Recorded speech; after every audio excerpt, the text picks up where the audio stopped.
Hi guys, what's going on? Thanks for stopping by. Welcome to my channel where I focus on early game and mid game stuff. I was just chilling, doing some stuff on the side, waiting for CVC to start, and I thought, why not make a video about my CVC routine, basically. I do this at some point during CVC. I just go through all the different areas where I have been saving resources. I spend the resources and see what kind of CVC points I get. I'm usually aiming for around 100k, and if you're interested in accumulating CVC points as well, this might be an interesting video to you, just to see what you can actually do with the resources that I have saved up over time. That being said, I'm not going to go crazy on this CVC. I never pull any shards on CVC. Yeah, but let's get into the different topics just whilst this video is running.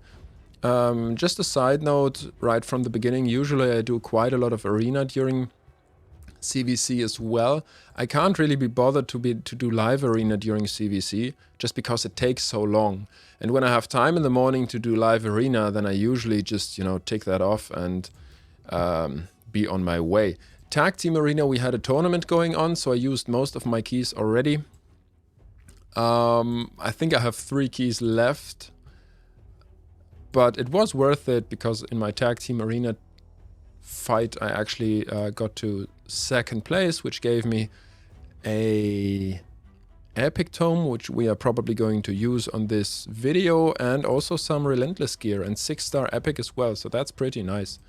That's always a great thing when you can be active, and I obviously can be active at the moment, and that's, just nice rewards to take along on your ride. Alright, but let's go into the different areas, and I'm just going to do my CVC routine, I guess, and talking about all the different areas on the side. So we have the Great Hall. I usually don't spend or use any of my tokens, my arena tokens, outside of a CVC, just because it gives great points, and usually I don't have anything that is super important. If I have a champion that I really want to push, for example, if I got Mikey and I notice that I can't reach the accuracy that I need, then I might check in between CVCs if I have enough tokens to push his accuracy in the Great Hall a bit and help him that way. But yeah, that's not the case. Mikey is coming in. That is something that I do have to take into account though, so he definitely needs accuracy, which is why I'm definitely going to push his accuracy.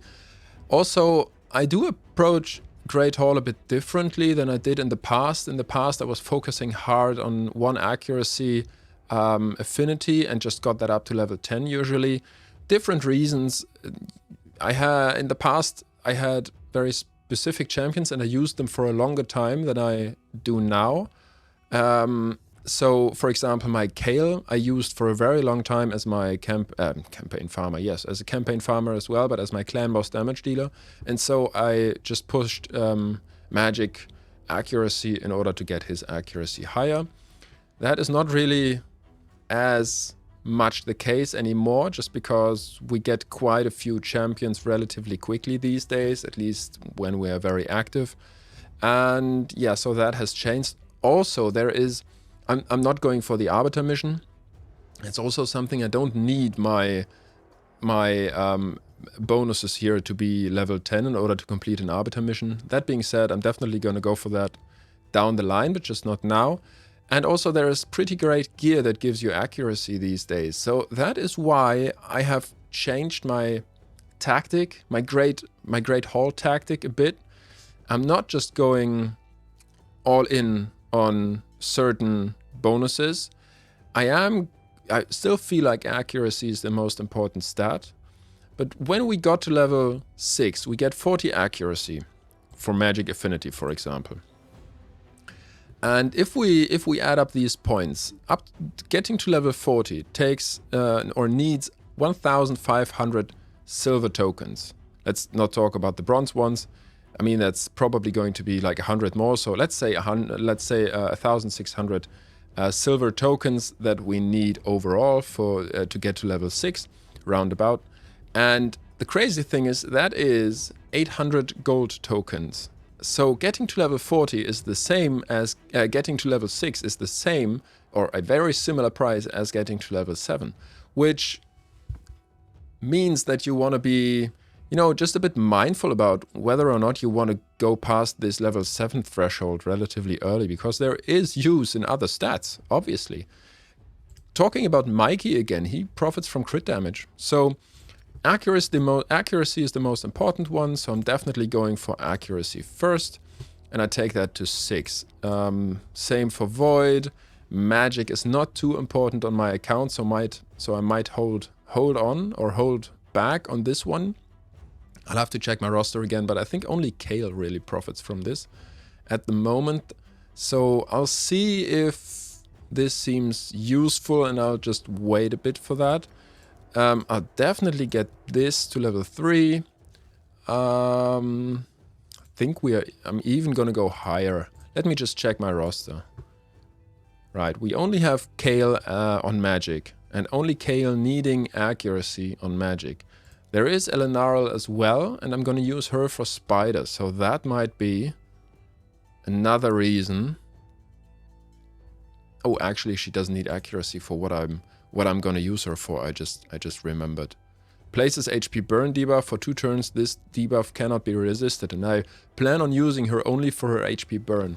So yeah, magic affinity is not too important to me at the moment, so I'm probably gonna go for a bit more crit damage right here. And we need two more arena tokens. Maybe we can get that during this video. Right, and that is going to be my approach to this. So it's still accuracy the main priority, but then I check on the other stats where I check the other stats where I have certain affinities where I really need crit damage, for example. Another example might be force resistance for me, because I'm planning to build Rector Drath and resistance. So when I get these two to level 6, or level 6, that's the point where I might go back to accuracy, or see or check if I need any other stats.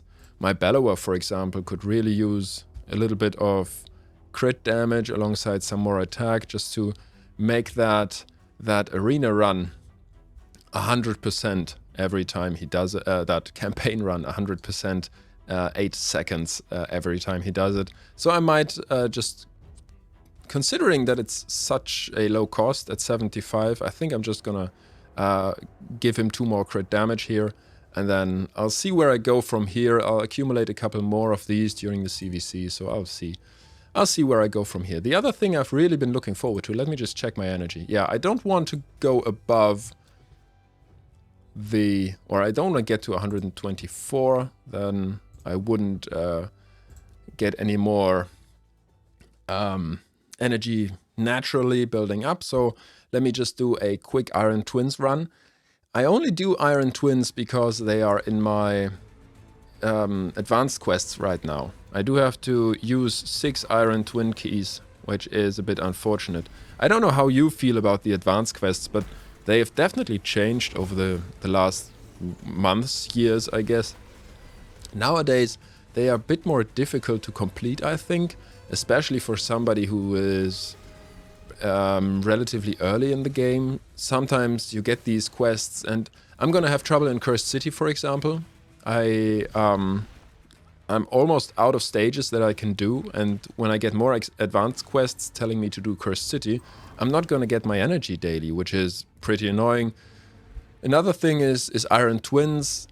I can't really do very high stages yet. I think like stage 7 or something is the highest I can do.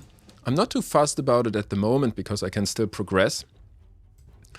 But when I get to stage 6, stage 7, I'm really starting to get into trouble, and I don't want to farm these stages, you know, just because the advanced quests tell me I'm gonna have to, because the energy I put here is going to be much less than the energy I get when I do it, when there are advanced quests.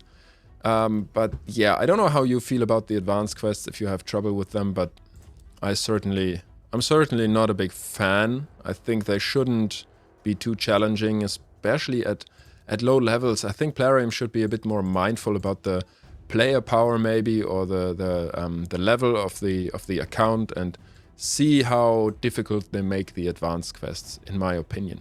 Just because my roster is so small. Alright. Now, I've been looking forward to ascending a couple of my champions. Now, I'm definitely going to ascend Morag. And that's going to be 500 points, actually. That's surprisingly much. It's decent on the epics, but it's really crazy for the legendary champions. It's 2,500 points. That's quite crazy, in my opinion. That's a lot of points. I will have to farm a few more of these superior potions here. Yeah, superior arcane potions. But the quests are telling me to do so anyway. The missions are telling me to do so anyway. So I'm definitely going to get Lemonisi to 6-star, I think, just because of the points.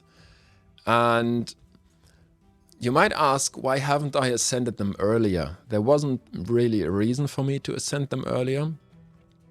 Just because I was nowhere near getting to Ultra Nightmare Clan Boss, and my Nightmare Clan Boss team was doing fine on a daily basis.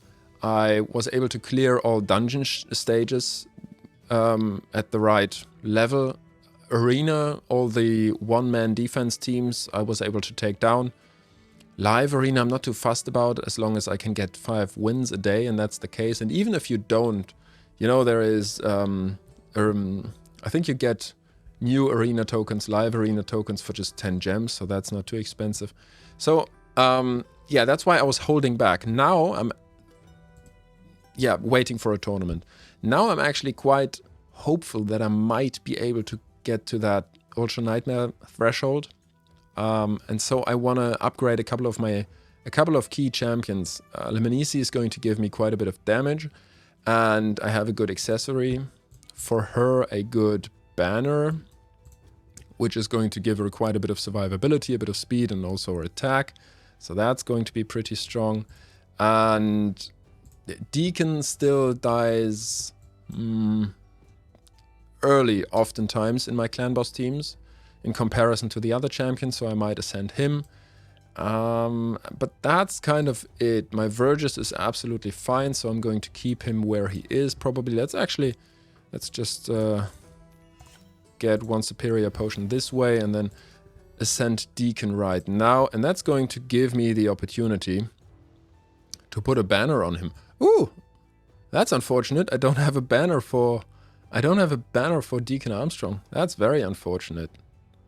I mean, it's not too bad, just because the Ascension is already going to give him a little bit of a couple of stats, and there is a spider tournament that's going to be coming up at the end of the fusion, so I might just get a banner from that. But that's a bit annoying. That's a bit surprising. I didn't notice this. All right, but Morag, I think she has, there's a banner which is going to give me more HP, which I'm looking for right now, over defense actually, but defense percent on a substat is also great. And that's going to boost her survivability a bit.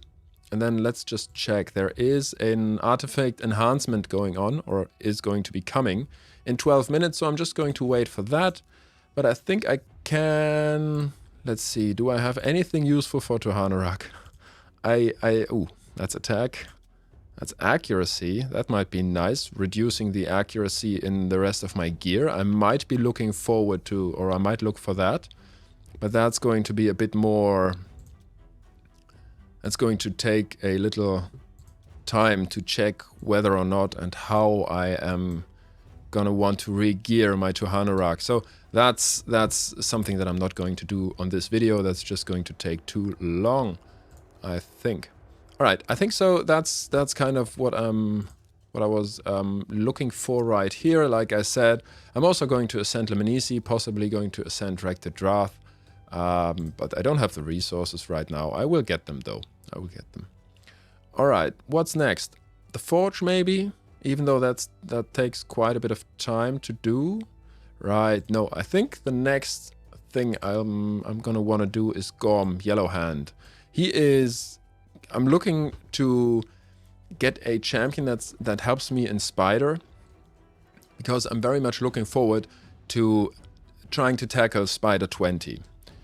My strategy is going to be that Elenarel lands her irresistible HP burn debuff on the spider, and Mikey is going to spread that on all the enemies, on all the spiderlings, and that is going to tick down the spider over time. However, I need support champions in order to keep me alive. That's the big thing, and Gom Yellowhand is amazing for that. He's really going to help me. On the one hand, he gives increased speed, he gives a continuous heal buff on all allies, only for 1 turn though, but that's on a 3-turn cooldown, so that's going to come back relatively quickly. He has a chance to give a leech on the A1, also has a chance to give heal reduction on the A1.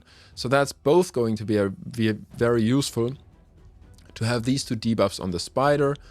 And the big skill is this one though. I want to get this to a 3-turn cooldown because it gives me a 75% chance to place a stun and also decreases the enemy's turn meter. That's going to be absolutely amazing, and that's probably going to keep me alive when all the spiderlings have spawned. I don't want them to be able to attack me all at the same time, and so stunning them is really going to help me. And also he gains quite a bit of turn meter. Whenever an ally is attacked, fills this champion's turn meter by 5%, meaning that he's going to cycle back to his abilities relatively quickly. So that's why I'm really looking forward to trying this champion, not only in Spider, but also in other areas. I don't really have anybody doing proper crowd control, you know? Nothing really that gives me proper provokes, stuns, freezes, anything on my roster yet. And so I'm very much looking forward to this. Let's check. How many books do we need? 5, and then 2 here. That's 7. There is nothing too crazy important down here, even though the 10% on the leech or 20% on leech and heal reduction are nice. But I would rather save my books than put too much into this. So like I said, 7 books in are definitely needed. Let's go for 7 and just throw them in there and hope for the best. Right, level 3. So we will need at least 2 more books in him. Let's hope that these 2 land properly. And that's also going to give me a lot of CVC points. Oh no. It went in the A1. I can't fully book him though. So that's nice. Well, he's going to be fully booked. But as you can see, 11 books is going to give me... What kind of points? Do we get 500? No, 1,000 points. So that's 11,000. Booking him just gave me 11,000 points, which is pretty crazy. If I had a legendary champion that I wanted to book, then that would give me even more. Each legendary book is 3,000 points, I think. So that would have been amazing as well. But there is no champion that I want to book right now. And I'm going to get Mikey, like we all probably will. I'm going to get Mikey tomorrow. And I thought about booking him, but the support skills from Donatello are really amazing as well. And I might just hold my legendary tomes and book Donatello, because that is going to be very useful in Clan Boss. And my main priority is Clan Boss right now. So we'll see. I'll try to boost my team to be able to do Ultra Nightmare Clan Boss before I get Donatello and Mikey. I'm just not sure if that's going to be possible. If it isn't possible, then I'm going to wait for Donatello and Mikey, and I'll have to see where I put my resources in order for them to hopefully help me complete Ultra Nightmare Clan Boss. Alright, that's this is a bit more about a bit more of an account update for my account than I thought, but it's also about CVC, so I guess it's kind of going together. Also, you always want to check what kind of events you have going on, right? Just talking about the other thing, like these 3 things, the Forge, the Great Hall, and also booking and ascending champions are the main ways that you get points for CVC really easily. Crafting relics doesn't give you points, unfortunately. We can just do that real quick so that you can see. Wearer heals. Wearer's heals and turn meter increase effects applied to allies are boosted by 15%. That's actually pretty strong. That's very strong for a rare relic. I'm very happy with that. This might actually have a pretty great use case on my account. Interesting. I might try to get more of those. Seems like you get them from Chimera. Very interesting. Right. And then there is the Forge. Unfortunately, the Forge is very much, yeah, it's going to take a lot of time, but I guess I can showcase what I do in the Forge. When I craft a perception piece on 5 to 6 stars, sometimes I even do that for 4 to 5 stars. I definitely put in these rank and rarity charms so that I get a better chance to get stronger pieces. And then with perception, I also put in speed charms, because that means that I'm going to have a higher chance to get a speed substat. This, at the beginning, I was a bit worried that this might reduce the chance to get speed on the boots, for example, as the main stat, but it doesn't. The gear always rolls the main stat first, and then the other stats second. All right, 5 star, nothing. 100, that's better. 100 points, attack, HP, that's all right. It's not amazing. The resistance is unfortunate, but it's the way it is. Right, and that's how I do what I do with these rank and rarity charms. I don't use speed charms on my 4 to 5 star pieces, so let's just do one tempo. That's a 320. That's not too amazing. Let's see, 4 star. All right, nothing. Oh, this is a very nice shield. 5 star HP and crit rate. This might be nice. Defense and speed and HP. Even though it's a 4 star, this might be useful. So I sometimes find quite a few nice pieces even in these 4 to 5 star pieces, but I don't use too many of the rarity charms here and the rank charms. Resilience, there's nothing juicy in there. Then we have a couple of Slayer pieces where I also want to put in the rank charms and rarity charms. Crit rate and accuracy, that's alright, even though it's a rare piece. Accuracy, oh, that's a nice weapon. I might use that at some point on one of my nukers, we'll see. And 20 for the last one. That's unfortunate, and nothing really going on there. All right, so that was unfortunately in the beginning. This is very, very painful. That was all the important or strong pieces from the Forge. What I'm gonna do now, filter just new. Oh, let's check on these actually. That's interesting. This one might be decent if we get a couple of HP rolls. Right. What I do then usually, I'm really looking for silver on this account and points for CVC. That's what this video is about. But also I'm really looking for silver in order to do the gear enhancement events. Usually I try when I have the time, and it's just running on the side, you know. I do the Doom Tower and try to farm the Doom Tower as much as I can. Even if I get just these bad pieces, just because I can craft them, get CVC points. Ooh, 2 legendaries, but 3 stars, so that's not going to be very useful. I craft them, get CVC points, and then I just go like this, sell all, and that's 126. That's 126 silver, which is pretty great. And if you think about it, like, let's say pulling 10 pieces, this is really random. Like, I'm not sure that this is the case, but let's just say pulling 100 pieces is 100 silver, then this is 100k. Then this is going to be 1 million silver, this is going to be another million silver. And then maybe just when you sell those, the bad pieces from resilience and perception as well, maybe that's another 500k. And so you get quite a bit of silver from this, from the Forge, which is pretty great. All right. Gear enhancement also gives amazing points, so we are back on the event topic. I am going to farm, now that CVC is going on, I am going to farm Dragon non-stop from here on out, probably. So that's why we have this Dragon tournament going on. I always try to double or triple dip. So Dragon tournament going on, giving me rewards from there. Then we have the speed gear that we get on a 3 times chance, I think. And then also we have a Dungeon Divers going on, and we have a CVC going on. So that's pretty amazing. That's very, very great rewards or a return for the energy that you spend.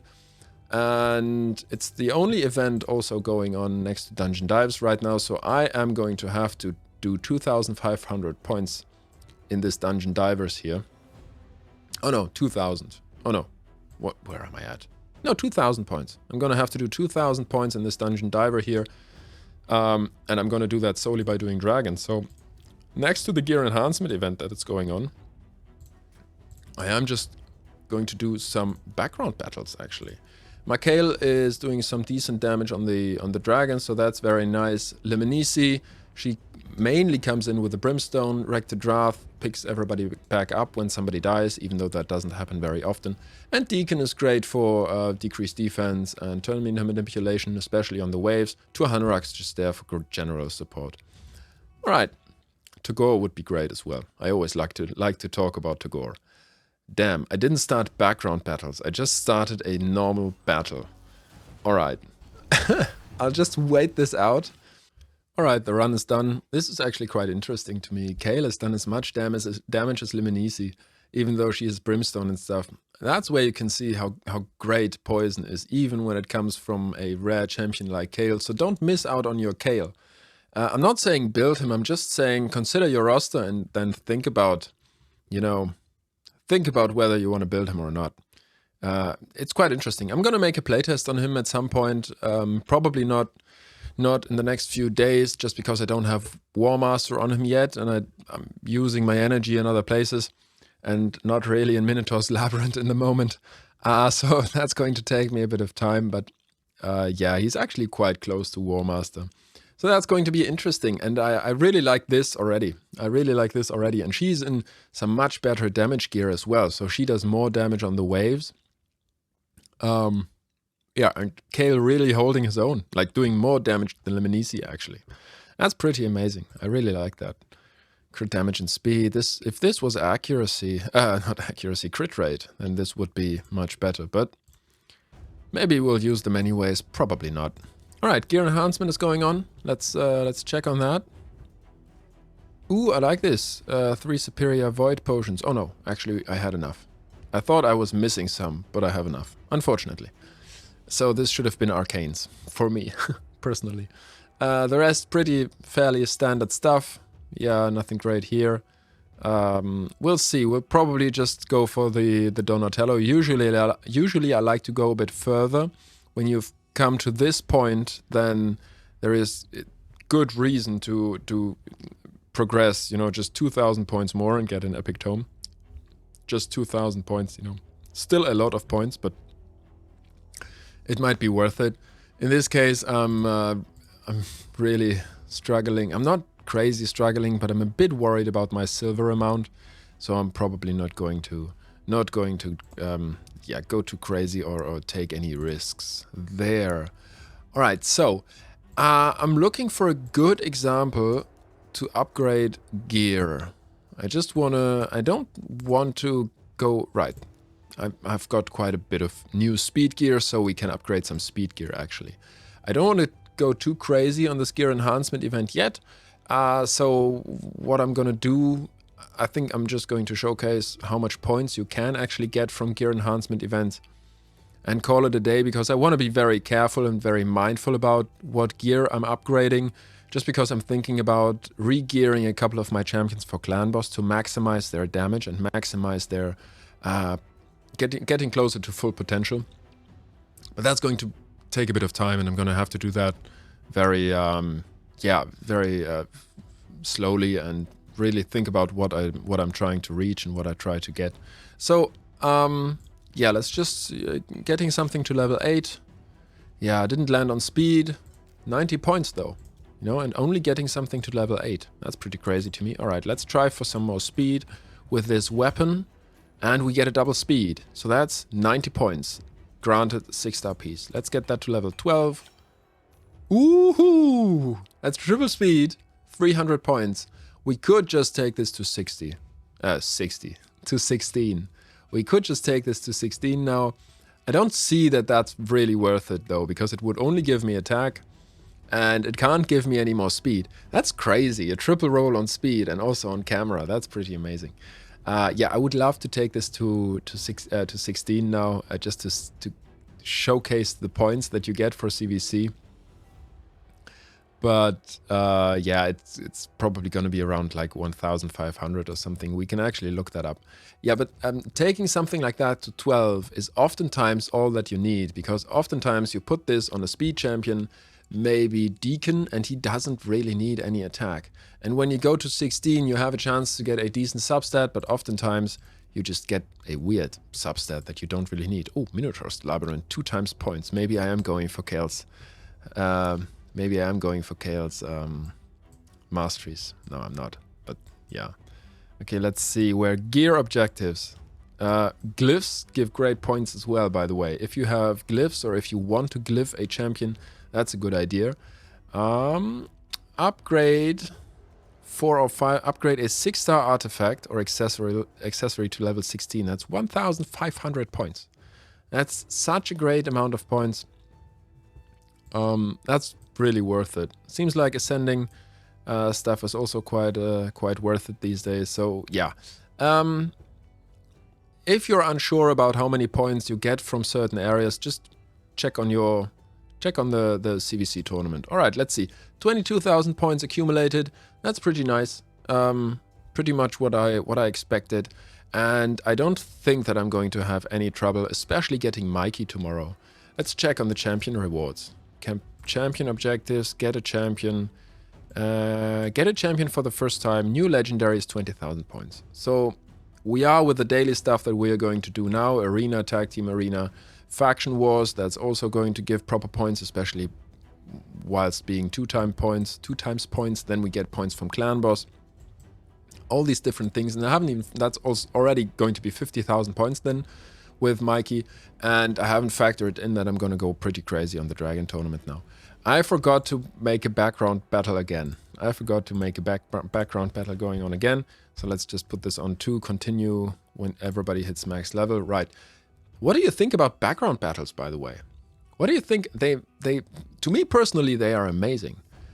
Because I could use them. I really am not, but I could use them making videos like this, because I could do some artifact enhancement and do dungeon divers at the same time, so that would be pretty great. You know, it doesn't stop you from doing anything here, so that's amazing.